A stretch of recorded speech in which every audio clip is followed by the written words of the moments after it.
Hi, my name is Laurence. I am a mindset coach and I help women heal their mind, body and soul and to recognize their inner strength in order to become the best version of themselves. If that is something you want to do, well, make sure to subscribe to my channel. My mission is to teach women how to love themselves and to find the love that they deserve. I just launched my YouTube channel.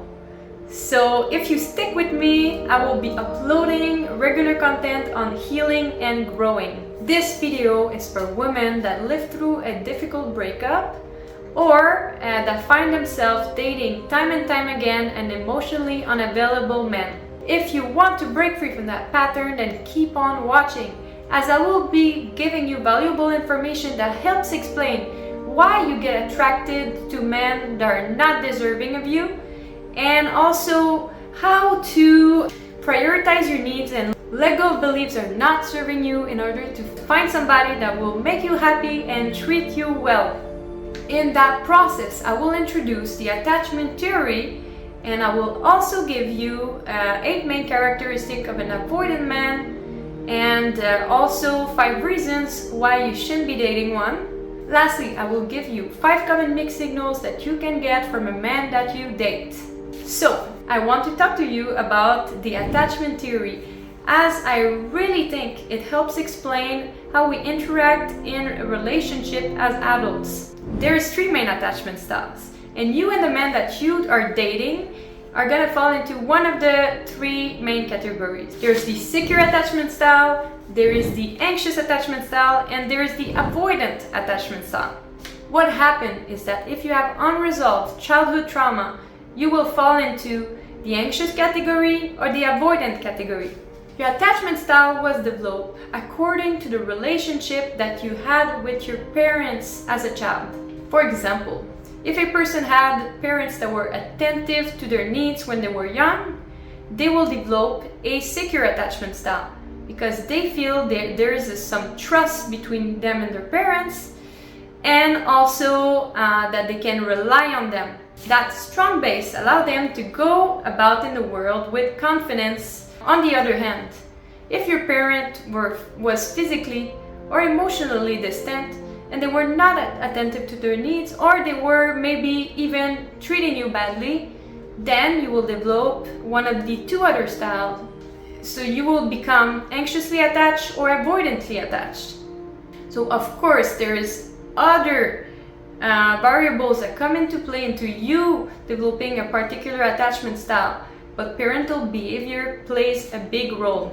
A relationship from an attachment point of view should make you feel confident and give you some peace of mind. So how can you tell if you're anxiously attached? Well, you will be more sensitive and vigilant. You also tend to worry a lot, and you are afraid of losing your romantic partner. Now, if you're a secure person on the other hand will not want to play games, so they don't like games. They will also feel comfortable with intimacy and closeness, and they will have an ease to communicate their needs to others. So it's easy for them to communicate what they want and what is bothering them. An avoidant, on the other hand, will avoid intimacy, but they will also use distancing tactics in order to distance themselves from you, and they don't feel comfortable being too close to someone. A lot of the concept I have learned about the attachment theory comes from this book called Attached, and I highly suggest reading it, as for me this book was a game changer. So I would put the link down below in the description if you want to check it out. So now that we have seen a little bit about the attachment theory, I would like to talk to you about how to recognize an avoidant man. So usually they will tend to treat their partner as the enemy, and it's a big contrast to how they present themselves to the world, because they would, a lot of people tend to think superficially that they're very nice, as they exhibit this warm and loving persona to others, but they treat their partner the worst in contrast to how they treat others. So I want to give you 8 main characteristics to recognize an avoidant person, okay? And that applies for men and women, but in that particular context, I'm gonna focus on men. First of all, number one, he sends mixed signals. Number two, value his independence greatly. So he will most of the time think that his partner is trying to violate his independence. Number three, he devalues his romantic partner. That could be words, that could be action, that could be in many different ways. Number four, he used distancing strategies, whether emotional or physical. Number five, he's mistrustful. That makes it hard to build some trust in a relationship, and trust is needed in any good relationship. Number six, during a disagreement, he tends to run away or to explode in rage or frustration, so he has a hard time to keep his cool. Number seven, he does not make his intention clear to you. Number eight, he has difficulty talking about the real problem in the relationship. So he might talk about the superficial things, but not about the deep underlying issue. So now that we have seen about the profile of an avoidant man, I want to give you 3 signs to pay attention to when meeting a new love prospect. Number one, actions. Okay, pay attention to the actions, as they might say the right thing at first, but their action will tell you a different story. So pay attention to actions rather than words. Number two, comfort with intimacy. Pay attention if the person seeks intimacy and closeness. If not, it might be an avoidant. What you can do to assess that is use effective communication and see what he's not saying or doing, okay? Because he might take a lot of commitments and he might also promise things, but you need to see if he followed through on those. If not, well, that's a red flag. Number three, mixed signals. Pay attention to them. If you are an anxious person, okay, you will get mixed signals pretty early on if you're dating an avoidant. So trust your gut instinct and listen to what it is telling you. So now I want to give you 5 common mixed signals to pay attention to, okay? So that this way you can vet better any person that you're dating. Number 1, he calls but takes his time about it, or he doesn't reply to his texts for a very long period of time. Number 2, he's interested but let you know that he's dating other women. So that can be straight up, verbally, but that can also be letting you know in like some sneaky ways that he's still playing the field. Number 3, you're left guessing most of the time, so there's a lot of question marks. Number 4, you feel like you're in a constant roller coaster, so there's a lot of ups and downs of emotion. Number 5, you live in anticipation for the next small romantic gesture that will reassure you. So what happens when you live with mixed signals for a long period of time? Well, you start to think that the anxiety and the preoccupation and those ever so short bursts of joy are love.